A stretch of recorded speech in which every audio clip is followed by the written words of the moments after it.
Hello, everyone. My name is Steven Ortega.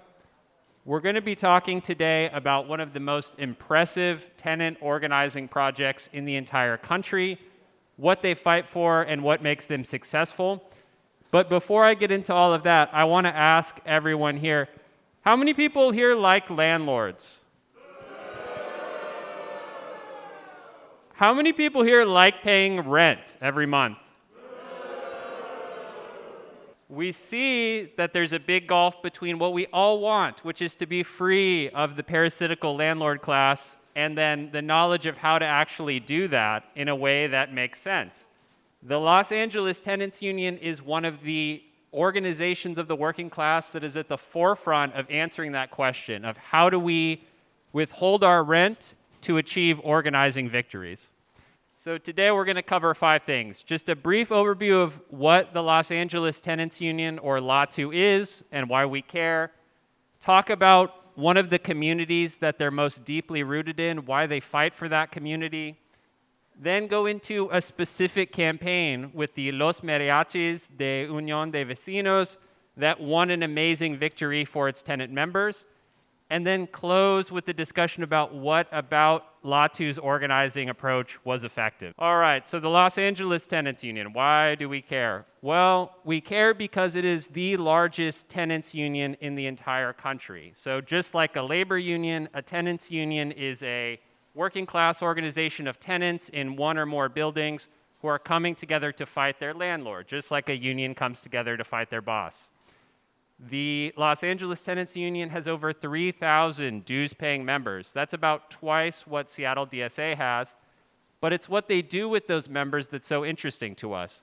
Every day they are working to expand a base of organized militant tenants whose every action is to confront their landlords through direct action. So this is not an organization that does a lot of lobbying. It is an organization that does a lot of strikes. It does a lot of pickets. And it does a lot of holding their landlords accountable through direct actions. The way they're able to pull this off is an innovative community-based model of organizing called collective casework, where groups of people in a geographic area, groups of tenants, are brought into local meetings where they share a meal together each week, and they just share what issues they're facing in their building. They swap tactics and strategy at those meetings, and they act in solidarity with one another. It's an impressive model, and we're going to get into how it works a little bit later. Okay, so our story we're going to cover today begins in Boyle Heights, Los Angeles, and I want to give you some context about the community where this fight is going to be waged.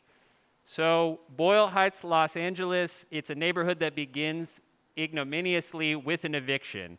That is after the conclusion of the Mexican-American War. The newly constituted United States-affiliated Los Angeles City Council evicts an entire community of indigenous Tongva people to clear the way for development. From that first eviction, the parcel of land created that becomes Boyle Heights is essentially abandoned due to the negligence of absentee landowners and becomes, paradoxically, one of the few areas in Los Angeles that is not in the grip of racially restrictive covenants.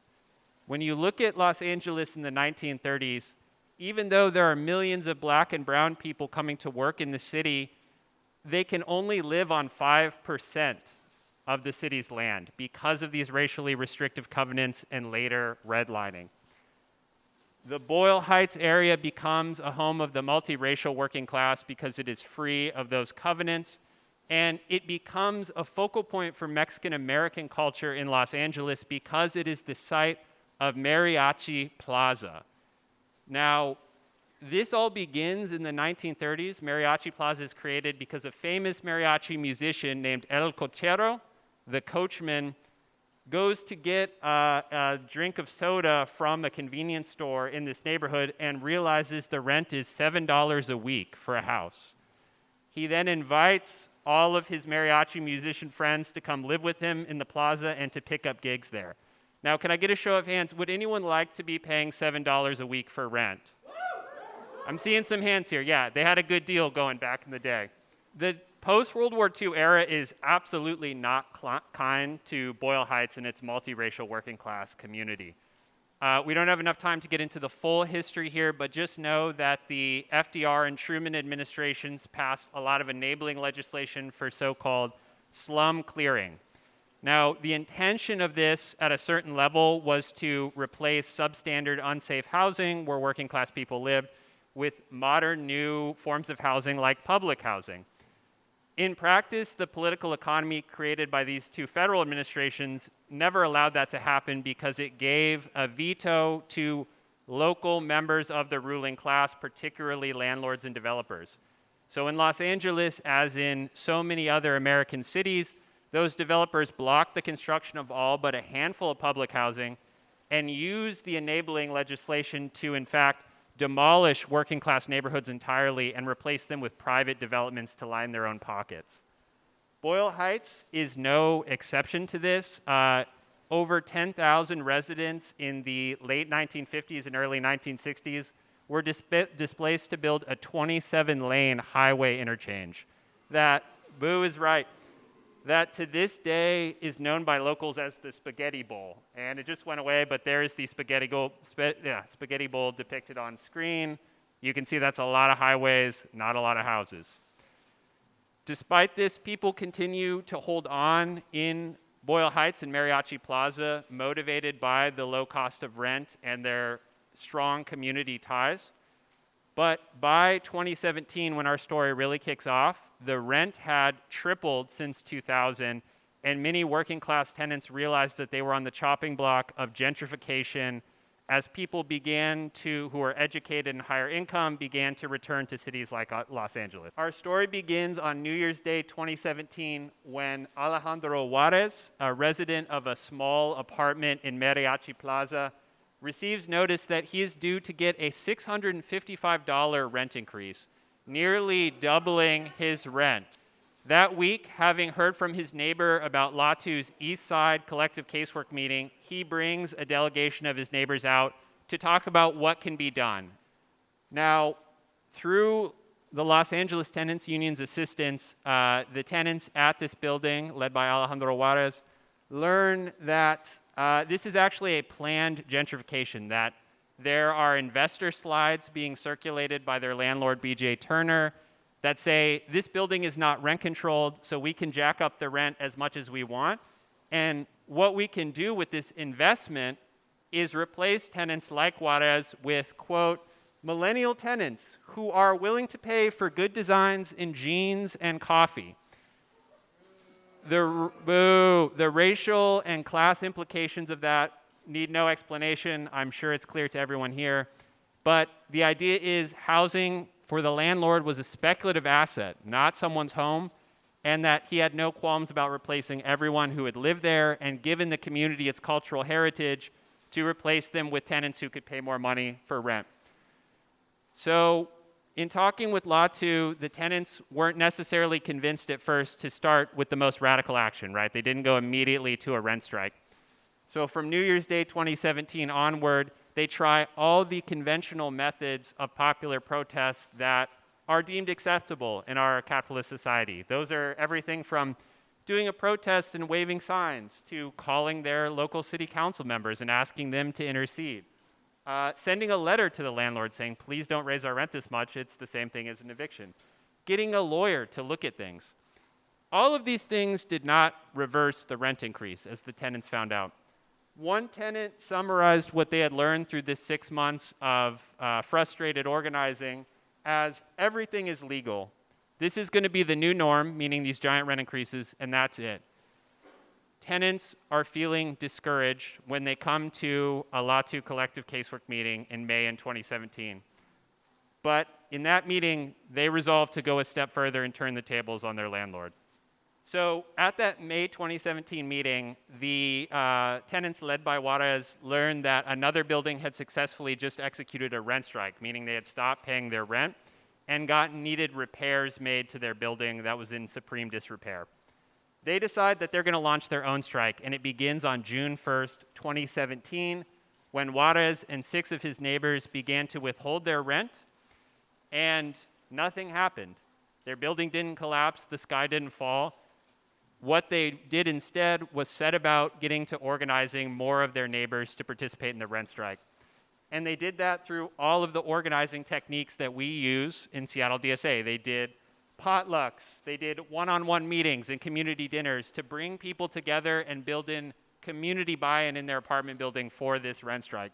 And what these tenants did was start paying what they would have paid in rent towards a union fund, right? So the Latu and the tenants in this building are holding the money that would have gone to rent, and they adopt community agreements together that unless they all vote to disperse the rent and pay it out, that no one can take their rent out of this collective agreement. We cut to December of 2017, where the tenants who have now been on rent strike for 5 months take it a step further. They take the fight to the landlord in his gentrified, wealthy suburban neighborhood, far removed from Boyle Heights. And they and a coalition of Latu members, as well as some members from DSA Los Angeles, do an overnight camp in their landlord's neighborhood, followed by day and night canvassing of the landlord's neighbors to let people the landlord knew and make them aware that their neighbor was a slumlord who was evicting people in effect through these extreme rent increases. They take the fight to the landlord and they put him on blast. It's no surprise that 2 months later, in February 2018, the tenants achieved something absolutely historic. They, despite having their building not covered by rent control, reached through collective bargaining with their landlord a private rent control agreement. So under the terms of this agreement, the landlord, B.J. Turner, who's depicted here in a very fanciful graphic, reached an agreement where rent can not be increased more than 5% in any given year, that all of the money they didn't pay while on rent strike is forgiven, meaning they would never have to pay it back, and most crucially of all, that if repairs were not made in a timely fashion in the building, they were under no obligation to pay rent. So they won something through direct action that looks a lot like a union contract, but without a National Labor Relations Board. Solely through their militant struggle and solely through their rent strike, they were able to bring their landlord to heel and save their homes. So we're going to close out by treating this as a bit of a case study and pulling out some things that the Los Angeles Tenants Union and the tenants they work with did that were so effective here, that let them achieve this amazing result.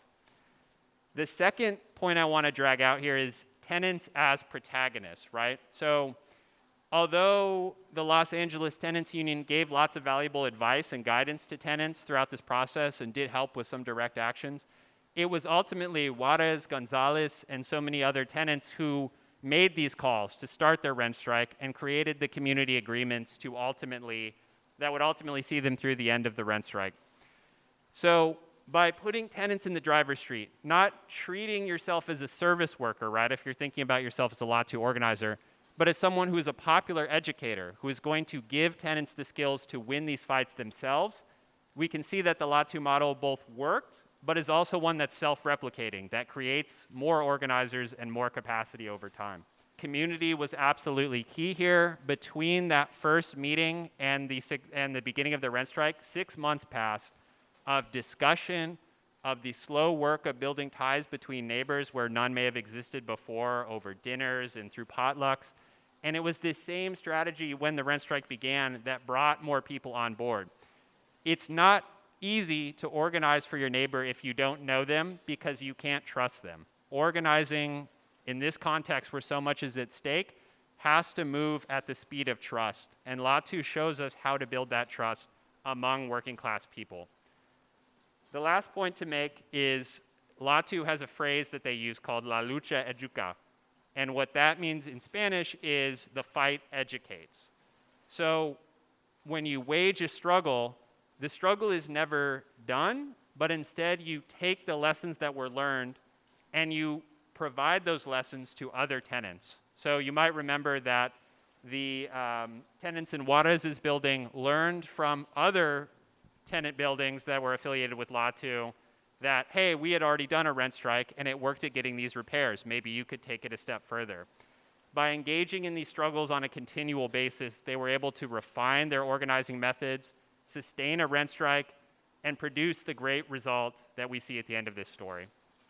That concludes the main presentation. We've just heard about how to wage a successful rent strike, why Law 2 fights, and how they do it. There's a lot of information here that I could share that I had to leave out. If you're looking to get that information, I encourage you to come speak with me. I'm always happy to talk tenant organizing as a member of DSA's Housing Justice Commission at the national level. But I also want to encourage everyone here to read the book that two of the creators of Law 2 put together, Tracy Rosenthal and Leonardo Vilches, and that is called Abolish Rent. The book goes into both how Law 2 organizes, but also the political theory behind why we fight to abolish rent and what it truly means to win social housing. So that's it for the presentation, and if you have any questions, do come find me later. Solidarity, everyone.